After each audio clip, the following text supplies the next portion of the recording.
नहीं होगा। तो इसके क्या मायने निकाले जाएं, क्या मायने हो सकते हैं इसके, या ये कहने की कोशिश की जा रही है गांधी परिवार की तरफ से कि हम किसी के सपोर्ट में नहीं होंगे, जिसको लड़ना है वो लड़ो, अध्यक्ष बनो, हमारा कहीं से किसी के साथ कोई रोल नहीं होगा। ये संदेश क्या G23 के उन नेताओं को दिया जा रहा है? हालांकि कैप्टन अमरिंदर सिंह की पार्टी का विलय बीजेपी में हो चुका है।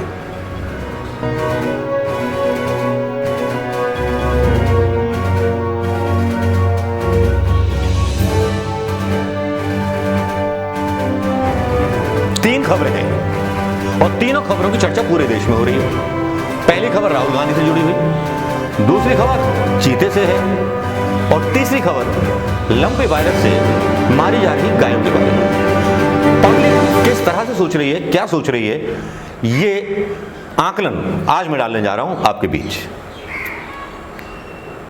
राहुल गांधी की यात्रा में एक दिलचस्प मोड़ तब आता है जब अचानक से खबर आती है कि सचिन पायलट भी राहुल गांधी के साथ यात्रा में शामिल होंगे। अशोक गहलोत पहले से ही शामिल हो चुके हैं और एक दूसरे पर अशोक गहलोत और सचिन पायलट के समर्थक ताना बाना बाड़ तोड़ करते रहते हैं। अब जब से सचिन पायलट ने ऐलान किया है राहुल गांधी के साथ कुछ दूर चलने का, तो देखना यह होगा कि सत्ता कितनी दूर तक चलेगी। ताजा खबर यह भी है कि सोनिया गांधी ने साफ किया है, एक स्टेटमेंट आया है सोनिया गांधी का, जिसमें उन्होंने कहा है कि मेरा कोई उम्मीदवार नहीं होगा, हमारा कोई उम्मीदवार नहीं होगा। तो इसके क्या मायने निकाले जाएं, क्या मायने हो सकते हैं इसके, या ये कहने की कोशिश की जा रही है गांधी परिवार की तरफ से कि हम किसी के सपोर्ट में नहीं होंगे, जिसको लड़ना है वो लड़ो, अध्यक्ष बनो, हमारा कहीं से किसी के साथ कोई रोल नहीं होगा। ये संदेश क्या G23 के उन नेताओं को दिया जा रहा है? हालांकि कैप्टन अमरिंदर सिंह की पार्टी का विलय बीजेपी में हो चुका है। आने वाले समय में देखना होगा कि कांग्रेस में क्या अशोक गहलोत के लिए दिया गया संदेश है या बाकी के नेताओं के लिए दिया गया संदेश है। बस।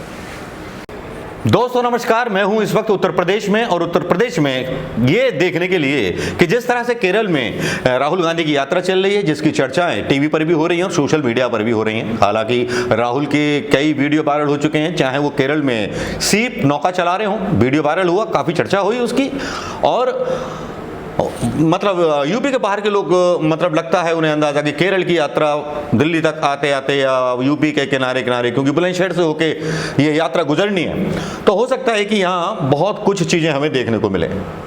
लेकिन दोस्तों उत्तर प्रदेश में क्या राहुल गांधी का जो यात्रा कर रहे हैं केरल में, क्या उसका प्रभाव पड़ रहा है आंशिक या डायरेक्ट?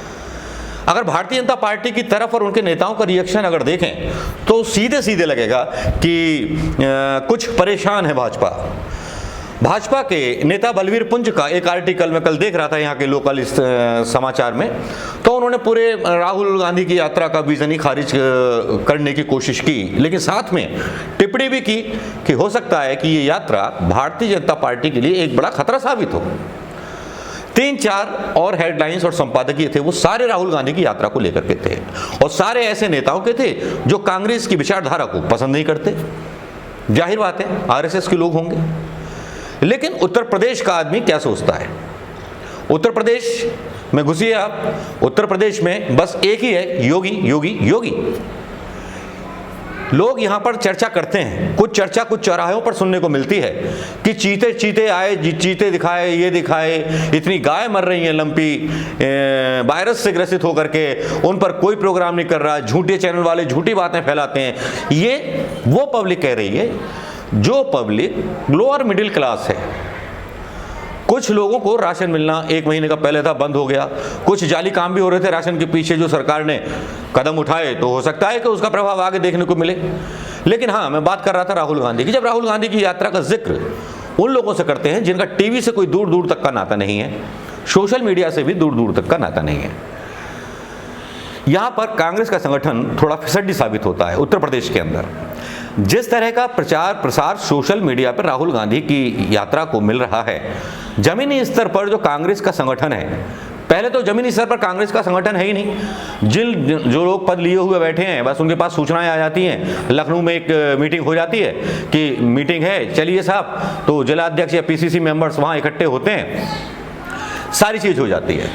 लेकिन किसी भी पार्टी के कार्यकर्ता जो होते हैं बहुत इंपॉर्टेंट होते हैं। कार्यकर्ता ही आम पब्लिक को बताता है कि हमारा नेता दरअसल कर क्या रहा है। इस मामले में उत्तर प्रदेश कांग्रेस के संगठन की हालत बहुत खराब है।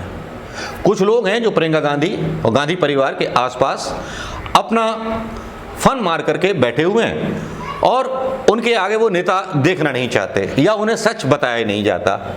कुछ लोग एक्टिव नजर आते हैं। आचार्य प्रमोद कृष्णन कभी ट्विटर पर कुछ वो कह देते हैं, कभी कुछ कह देते हैं, लेकिन एक साफ गोई नजर नहीं आती। दूसरी तरफ राहुल गांधी से मिलने वाले लोगों का उत्साह देखिए, पागलपन देखिए।